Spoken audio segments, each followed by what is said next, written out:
Lately for me as a reviewer, there is nothing better than being able to feature newly emerging British watch brands. Following in the steps of Christopher Ward, this is a British brand that could definitely turn your head away from some of the Swiss giants. This is Nomadic.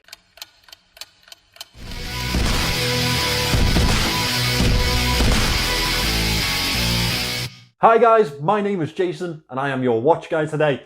We are looking at one of the newest brands on the British market today. They go by the name Nomadic. They are a premium watchmaker out of Belfast in Ireland, and they are a perfect example of why you should be showing much more attention to the newly emerging British market, and why you should be considering these over some of the Swiss giants that have held a monopoly on the market for too long. Nomadic are linked in the description. This one is going back to them, unfortunately.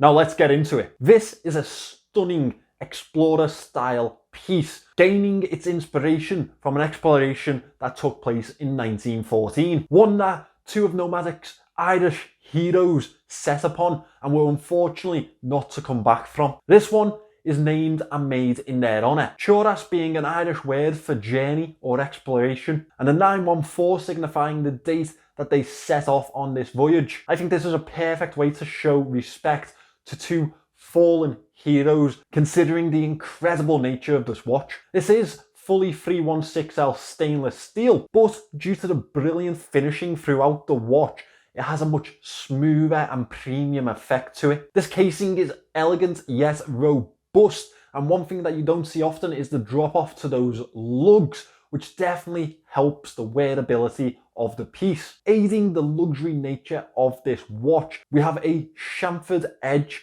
in between the two brushed surfaces. The fixed bezel is fully polished but has 3 different levels of angles to it, adding to that robust nature. Let's talk about these dimensions. In diameter is 38.8 millimeters, 10.5 millimeters thick. Lug to lug is 47.6 millimeters, and these are 20 millimeter lugs. Let's get a closer look at this casing. The brushing is ultra fine and really does make that fixed bezel a little bit of a feature. The overall simplistic nature of the casing definitely adds to the explorer vibe that they have going with this piece and would make it an ideal day-to-day watch. Obviously a sapphire crystal is fitted into this one, as you'd expect. The crown has a bigger presence than average, and with the added level of grip to it, it makes it super easy to get hold of and use. The crown is signed with the Nomadic N. This crown has an almost sunken effect to it, but definitely still has a big presence in the overall profile of the watch. They've also fitted this watch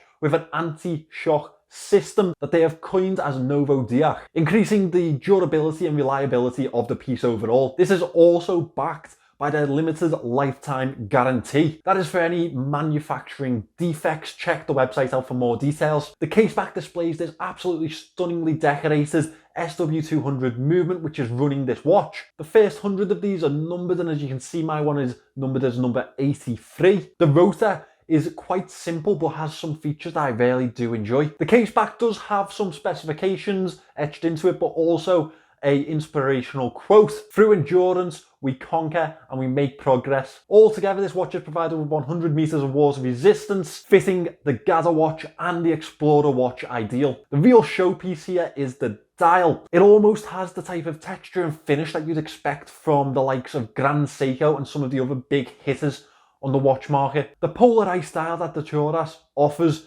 is more than a slight nod to the icy exploration. I love the textures of the dial, but they haven't had a half-minded approach.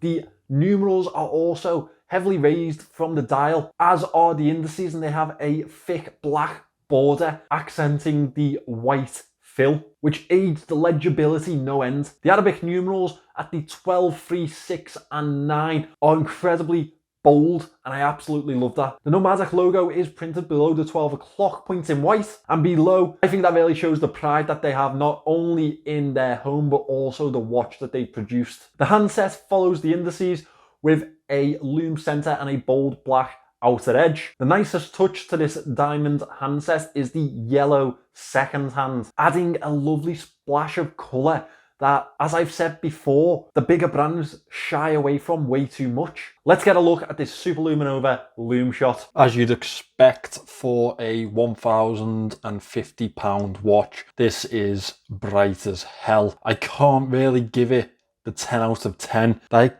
probably deserves, because there's no special features here, no special hidden tricks, but this is as close as it will come without that. This is definitely a 9 for me. The Super Luminova is so well applied and so bright. They've done an excellent job here, exactly as I would expect from a brand that is trying to take on the Swiss leading market. This is fantastic. Well done to Nomadic. You haven't held any punches back here. This is definitely a 9 out of 10. This bracelet gives such a quality feeling to the fit. Fully brushed following through from the casing. It's also incredibly smooth. It is a simple oyster style, but it does have some lovely taper towards the clasp. Female end links are also fitted with a quick release system to help switching in other band options. The Nomadic clasp is signed with that N logo, has double pushers and is a milled fold out. To help get you that perfect fit, they've also added a micro glide system to the clasp. Definitely helped me out plenty. Let's get this on my wrist so you can have a look. I've got to say, some of these watches are just an absolute pleasure to wear. Nomadic have nailed this one, and it would be the perfect everyday watch for a lot of people. I think it has splashes of design that really make it unique, but also with the design to the casing, it's an everyday piece, and it's been a real pleasure to have this one on wrist. As you can see, it fits really nicely, and that is definitely due to the bracelet design and case design that they've opted for here. Obviously, this isn't going to be a watch that you purchase on a whim. At £1,050, it's definitely playing with the bigger boys. I personally think it outdoes plenty of watches at double that price point. But what improvements would I like to see? Honestly, not much. This quality competes with the big boys. If this had a Longines, Tudor or Oris logo stamped to it, I'd be just as impressed. I may have opted for a different style to the handset, but I like that they've gone their own way and not homaged another company. Genuinely, aside from that as an Explorer watch, this is perfect. And they best be sending me their next releases because I need to see them. Thanks for watching this one, guys. I am so gutted that I got to send this one back to Belfast. I might have to get into the shipment myself and go see the lads. This would be a perfect addition to my collection. I think it's the ideal everyday watch to me. Nomadic are linked in the description. Those lads are absolutely fantastic. I met them at British Watchmakers Day. Such lovely, genuine people, and they definitely knew their stuff. I can't wait to see them again. Again, thanks for watching this one. If you want to see more of my content, remember to subscribe to the channel, and I'll see you in the next one.